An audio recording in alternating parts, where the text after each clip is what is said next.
Avez-vous jamais relié les points pour comprendre que quand vous êtes égoïste, vous finissez par être malheureux? Et pour prendre la chose un peu plus loin, quand vous êtes malheureux, vous finissez normalement par rendre quelqu'un d'autre malheureux ou vous essayez de le faire au moins. Je crois que nous pouvons apprendre à être heureux et à apporter la joie dans la vie des autres. Restez avec moi aujourd'hui et apprenez tout ce que vous pouvez apprendre là-dessus.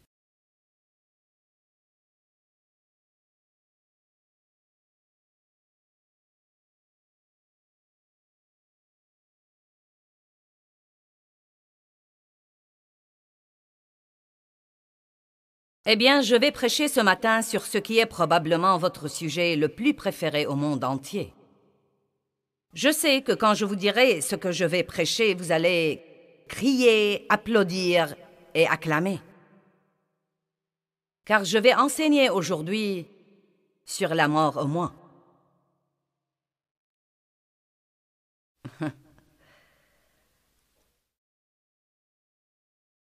Mon message est intitulé « Il ne s'agit pas que de moi ». Pouvez-vous vous exercer à dire « Il ne s'agit pas que de moi » ? Allez maintenant à Jean 12. Jean 12, 24. Jean 12, 24, je vous assure, et je vous dis très solennellement, maintenant, n'est-ce pas une façon intéressante de commencer? Je vous assure et très solennellement. Donc il dit, maintenant, prenez ça au sérieux.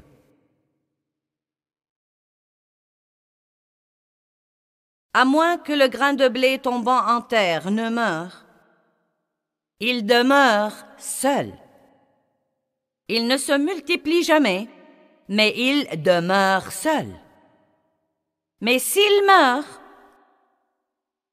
il produit beaucoup d'autres grains et produit une moisson abondante. Puis il dit dans le verset 25 que celui qui aime sa vie la perdra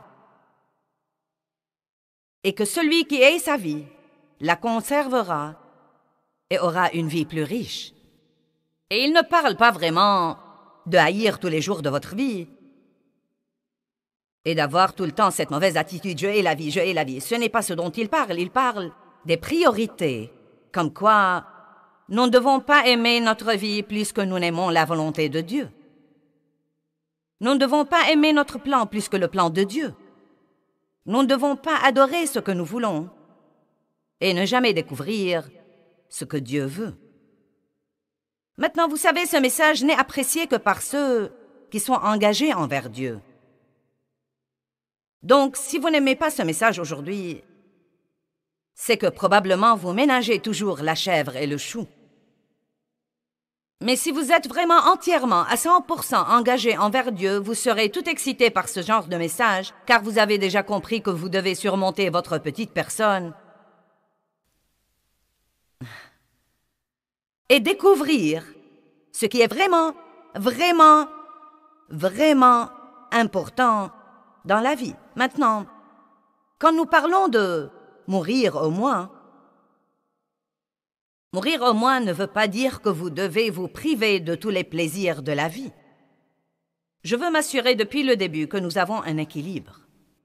Mourir au moins ne veut pas dire que vous devez vous haïr et que vous ne devez jamais rien faire pour vous-même, et ne veut pas dire que vous ne devez pas vous occuper de vous-même. En fait, je dis aux gens tout le temps, vous devez vous aimer. Vous ne devez pas être amoureux de vous-même, mais vous devez vous aimer. Parce que Dieu vous aime, et il a payé un prix pour votre liberté. Vous devez vous aimer, et vous devez vous respecter, et vous devez comprendre que votre corps est le temple du Saint-Esprit, et vous devez investir dans votre santé, et vous devez également investir dans l'entretien de ce temple. Être en bonne santé demande du temps, de l'argent et des efforts, et vous devez les investir là-dedans. Jésus dit, je suis venu pour que vous jouissiez de votre vie, pour que vous l'ayez en abondance, pleinement jusqu'à ce qu'elle déborde. Donc Dieu veut que nous jouissions de nos vies. Il veut que nous rions et que nous nous amusions. La Bible dit qu'il nous a donné toutes choses pour que nous en jouissions. Je crois que Dieu veut que nous ayons des choses agréables parce que la Bible dit, cherchez premièrement le royaume et ces choses vous seront données par-dessus. Dieu ne se soucie pas de combien de choses vous avez, tant que ça n'empiète pas sur votre relation avec lui. On m'a dernièrement posé une question dans une interview qui va sortir bientôt dans un magazine. Est-ce que Dieu veut que les gens soient riches? Et j'ai dit, vous savez quoi, je n'allais pas répondre à cette question par un oui ou par un non, car je m'attirerais des ennuis avec quelqu'un dans les deux cas. Mais voici ce que j'ai répondu. Dieu veut que tout le monde ait tout ce qu'il peut manier et faire passer Dieu avant tout, et garder une bonne attitude et faire le bien aux autres. Et je le crois. Car la Bible dit dans 3 Jean, bien-aimé, je souhaite par-dessus tout. Waouh! Je souhaite par-dessus tout que tu prospères et que tu sois en bonne santé, comme prospère l'état de ton âme. Eh bien, je crois que cela veut dire que, selon votre niveau de maturité spirituelle, Dieu veut que vous ayez tout ce que vous pouvez manier et faire passer Dieu avant tout. Mais nous trouvons la mort au moins un peu partout dans la Bible. Cela veut littéralement dire que vous devez savoir quand vous dire oui et quand vous dire non. Vous devez comprendre ce qu'est l'excès. Nous devons tous apprendre à mener une vie équilibrée. Et nous devons comprendre que nous pouvons faire toutes choses avec modération, mais quand nous tombons dans l'excès, cela devient un terrain de jeu pour le diable. Chaque fois que vous tombez dans l'excès, le diable va en profiter et vous exploiter. Si vous mangez une quantité excessive de dessert, vous aurez des problèmes de santé. C'est comme a dit le pasteur Brian hier. Ne lui donnons pas un terrain gratuit. Ne le laissons pas, vous savez, ne reculons pas et ne lui disons pas « Me voilà, diable, vise, élimine-moi. Je vais rester là à ne rien faire. » Nous devons jouer notre rôle. C'est pourquoi ce serait insensé que je me tienne là et que je vous dise que vous ne devez faire aucun investissement dans votre personne et que vous ne devez pas vous occuper de vous-même. Mais je dois aussi vous dire que de l'autre côté, le monde pousse les gens. La publicité pousse les gens à des styles de vie égoïstes, égocentriques. Il ne s'agit que de moi. Des magazines qui font la promotion du moi. Vous savez, toutes ces différentes choses. Vous le méritez. Achetez-le si vous pouvez vous le permettre ou non. Pas de paiement pendant 2 ans. Non, mais toutes ces choses qui vous font penser, eh bien, vous savez, je le mérite, je vais le faire pour moi-même. Eh bien, vous savez quoi? Essentiellement, la Bible ne dit jamais d'essayer de pourvoir à nos besoins tout le temps. Elle nous dit d'obéir à Dieu et qu'il s'occupera de nous. Amen? Donc, qu'est-ce que cela veut vraiment dire? Si nous parlons de l'aspect pratique de mourir au moins, qu'est-ce que cela veut dire pour moi? Tous les jours. L'apôtre Paul dit « Je meurs tous les jours ». Donc, tout d'abord, il me semble que cette affaire de mourir au moins est un processus qui ne s'arrête jamais. Aïe, aïe, oh, eh bien, il est comme ça. Il ne s'arrête jamais. Mais que voulait vraiment dire Paul? Il ne voulait pas dire qu'il arrêtait de respirer tous les jours et qu'il se couchait et mourait physiquement. Je crois que Paul voulait dire qu'il mettait sa vie en jeu tous les jours pour faire la volonté de Dieu. Il se souciait plus de la volonté de Dieu que de sa propre vie. Et je crois que c'est ce que la Bible dit ici dans Jean 12, 25. Comme quoi, si vous aimez tellement votre vie que vous ne pouvez pas obéir à Dieu à ce moment-là, vous avez un problème. Paul voulait dire aussi, tous les jours, je dis non au moins. Tous les jours. Vous voyez, nous devons non seulement savoir nous dire oui, mais encore savoir nous dire non. Le livre des Proverbes parle de la réponse sage à la tentation. Quelle est la réponse sage à la tentation? Certains la connaissent. Allez, vous avez raison. Vous n'étiez pas sûr, mais vous avez dit « non ». C'est ça, la réponse sage à la tentation, c'est « non ». Et vous pouvez faire ça. Refusez d'en entendre parler et dites « non ». Si je devais vraiment penser aux aspects pratiques de mourir au moins, je pourrais penser à la réputation. Vous savez, la Bible dit que Jésus s'est fait sans réputation. Donc, en d'autres termes, je crois qu'il savait que s'il allait obéir à la volonté de Dieu pour sa vie, s'il allait réaliser sa destinée et réaliser sa mission, il y avait une chose qu'il devait régler au départ. Il ne devait pas se soucier de ce que les gens pensaient de lui. Allez maintenant. Parce qu'il y a certains ici qui s'ils ne règlent pas cette question, ne feront jamais ce que Dieu veut qu'ils fassent.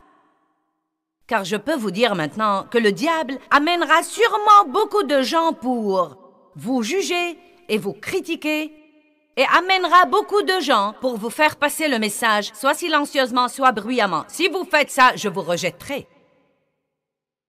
Et vous devriez leur dire, j'aimerais que tu m'acceptes, mais si tu me rejettes, je survivrai parce que Dieu est toujours avec moi.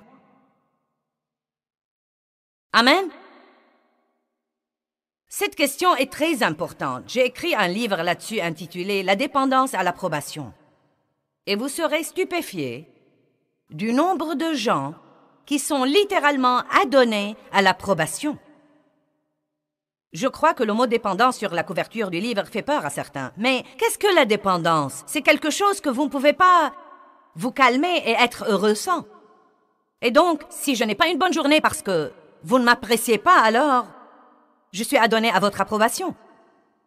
Et ce qui arrive, c'est que je changerai mes décisions et mon comportement pour vous rendre heureux et je perdrai en même temps mon bonheur. Quelqu'un a besoin de m'écouter aujourd'hui.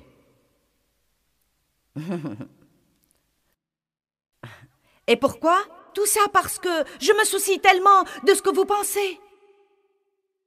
Vous savez, la vérité est que certains de ceux dont vous vous souciez de ce qu'ils pensent de vous, la vérité est qu'ils ne pensent pas à vous.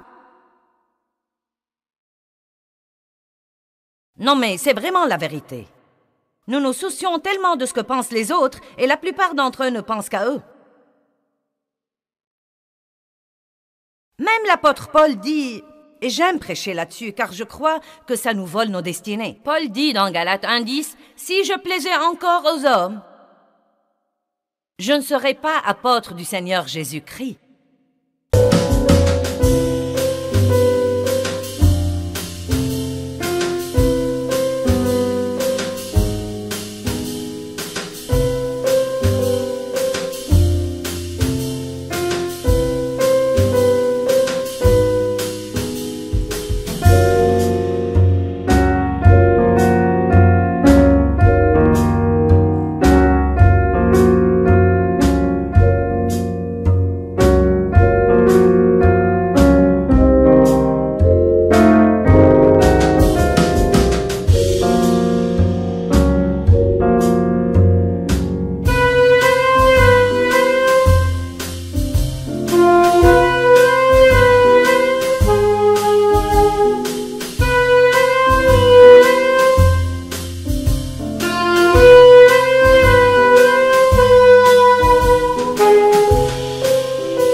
Dit Paul, si j'essayais de plaire, donc, il va probablement falloir que vous vous décidiez, au moins pour une période de temps dans votre vie, que si vous voulez vraiment vous engager et servir Dieu, non mais de tout votre cœur, il va falloir que vous vous décidiez que vous aurez probablement des moments où vous ne serez pas apprécié auprès de ce groupe-ci ou de ce groupe-là.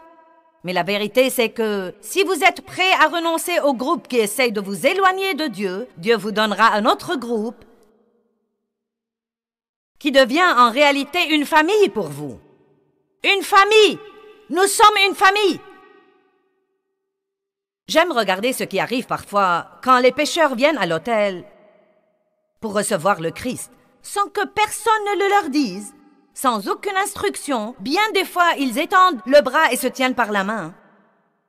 Ou mettent les bras l'un autour de l'autre. Ou aussitôt qu'ils ont prié la prière, ils commencent à s'étreindre. C'est comme s'ils avaient ce sentiment de famille. Car nous devenons tous d'un seul sang. Et nous servons tous sous un même nom. Et nous avons tous un même chef. Et c'est vraiment ce que vous cherchez de toute façon. Laissez-moi vous dire quelque chose. Un ami n'est vraiment pas votre ami si la seule façon dont il va être votre ami est de vous contrôler. J'ai dit qu'un ami n'est vraiment pas votre ami si la seule façon dont il va être votre ami est de vous contrôler. Car si vous commencez à laisser les autres vous manipuler, ou si vous jouez au plus fin pour avoir une relation, et nous savons tous de quoi je parle, « Oh, je veux faire partie de ce groupe, nous flattons celui-ci, nous flattons celui-là, nous faisons ce qu'ils aiment, nous nous habillons comme eux, nous mangeons là où ils mangent. » Et peu de temps après, nous sommes dans le groupe. Mais comprenez que ce que vous avez fait pour entrer dans le groupe est la même chose que vous devez continuer à faire pour y rester. Et un jour, vous allez en avoir assez, et vous allez vous dire « Je veux être libre d'être moi !»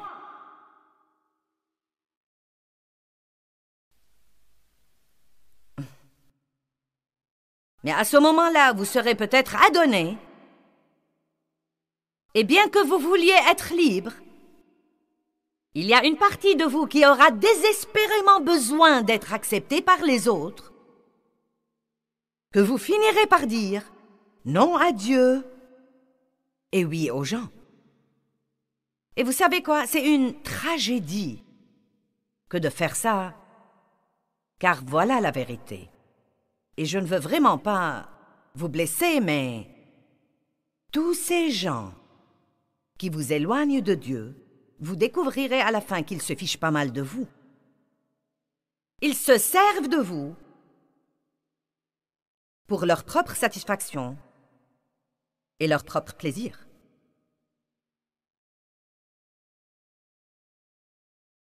Amen. Vous devez donc vous décider sur cette question de réputation. Quand Dieu a touché ma vie en 1976, j'ai perdu mes amis, j'ai été chassé de mon église et je suis devenue la personne la moins importante dans la famille. Eh bien, quel témoignage! Je me suis engagée envers Dieu. J'ai perdu mes amis et ma famille, j'ai été chassée de mon église. Tout le monde parlait de moi et médisait de moi. Mais plus tard vient toujours. Et je suis toujours là. Amen. Et je suis passée par un temps dans ma vie où je ne trouvais pas quelqu'un qui m'aime assez ou qui soit courageux pour être vu avec moi et déjeuner avec moi. Parce que je suis bien descendue de ma petite barque religieuse. Quand j'ai reçu l'appel de Dieu sur ma vie et quand j'étais toute excitée, « Ah! Dieu m'a appelée à prêcher! » J'ignorais qu'il ne fallait pas faire ça. J'ai juste entendu Dieu. Je n'avais pas encore écouté les gens. C'est incroyable ce que vous croyez que vous pouvez faire avant que vous n'écoutiez les gens.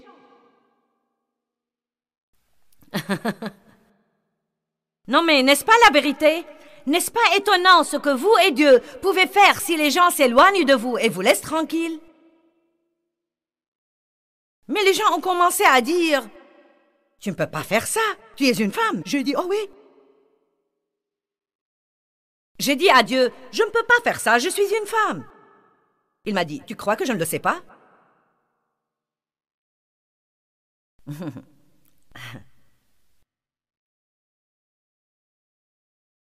C'était dur pour moi que je sois moquée.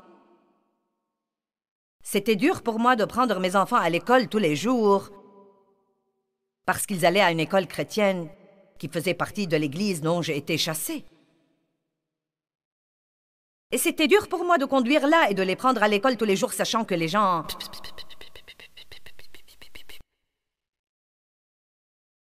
Mais vous devez vous décider en ce qui concerne votre réputation.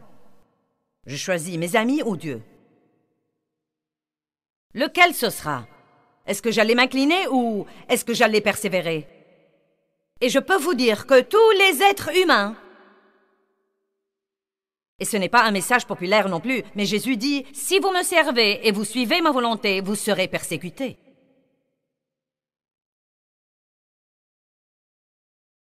Ce n'est pas toujours le message que nous aimons écouter, mais je ne vous rends pas vraiment justice, je ne vous sers pas comme il faut comme votre enseignante si je ne vous parle que du bon côté. Non mais je dois vous dire en réalité ce que vous allez traverser. Et si je ne fais pas ça, quand vous commencerez à traverser des choses, vous allez penser qu'il y a quelque chose qui ne va pas chez vous. Mais si vous comprenez que la même chose arrive essentiellement à tout le monde et que ceux qui remportent la victoire sont ceux qui réussissent à traverser, car ça va se terminer et vous sortirez glorieux de l'autre bout parce que vous traversez. Oui, bien que je traverse la vallée de l'ombre de la mort, bien que je traverse le feu et les eaux, je ne me brûlerai pas et je ne me noierai pas. Soyez le genre de personne qui traverse toujours et qui ne renonce pas à mi-chemin. Ne renoncez pas à votre destinée juste pour que quelqu'un vous sourie et vous dise « Maintenant, nous t'aimons ».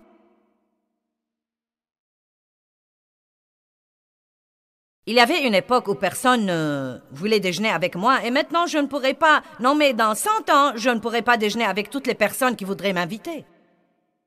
Dieu est un Dieu de justice et Dieu vous récompensera pour avoir tenu bon. Le jour viendra où vous verrez la récompense de Dieu dans votre vie. Dieu récompense ceux qui le cherchent ardemment et avec ferveur. C'est une promesse. Hébreux 11:6, ceux qui viennent à Dieu doivent croire qu'il existe et qu'il est le rémunérateur de ceux qui le cherchent diligemment. Quand vous traversez vos périodes difficiles, vous devez dire à haute voix « J'ai une destinée ». Et chaque fois que je traverse ceci, je suis plus proche du jour de récompense. Vous dites aux gens « Comment ça va ?»« Oh, je traverse. » Croyez-moi, je traverse dans mon mariage, je traverse dans mon corps. Vous savez, parfois je suis tellement tentée de dire « Oui !» Vous traversez! Continuez à persévérer. Oh, je me rappelle avoir dit à Dieu une fois, « Que devrais-je faire? Je ne sais pas quoi faire. J'en ai assez. Que veux-tu que je fasse? Que veux-tu que je fasse? Que devrais-je faire? Que devrais-je faire? » Et Dieu m'a dit, « Joyce, continue à aller de l'avant. Vous savez, tout ce que vous devez faire, c'est de mettre un pied devant l'autre.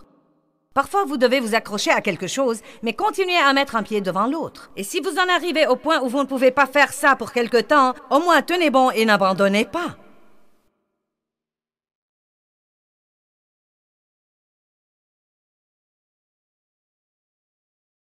Donc, mourir au moins ne veut pas dire que vous n'allez jamais vous amuser, jamais avoir une vie, jamais rien posséder, que vous n'irez jamais nulle part.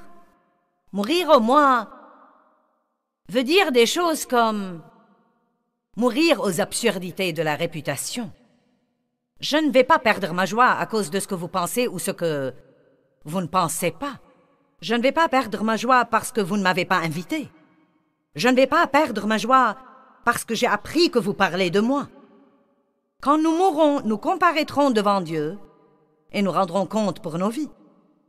Et toutes ces personnes qui ont essayé de gérer notre vie ici ne seront pas là et n'auront pas leur mot à dire sur le lieu où nous allons passer l'éternité. Amen. Une autre chose que nous devons faire si nous voulons mourir au moins est une chose que Jésus lui-même a faite. Et c'est de se soumettre entièrement au plan et au timing de Dieu le Père. Nous devons nous soumettre, nous rendre, céder. Tous ces mots qui veulent essentiellement dire capituler. Vous devez finalement en arriver au point où vous laissez Dieu tenir les rênes.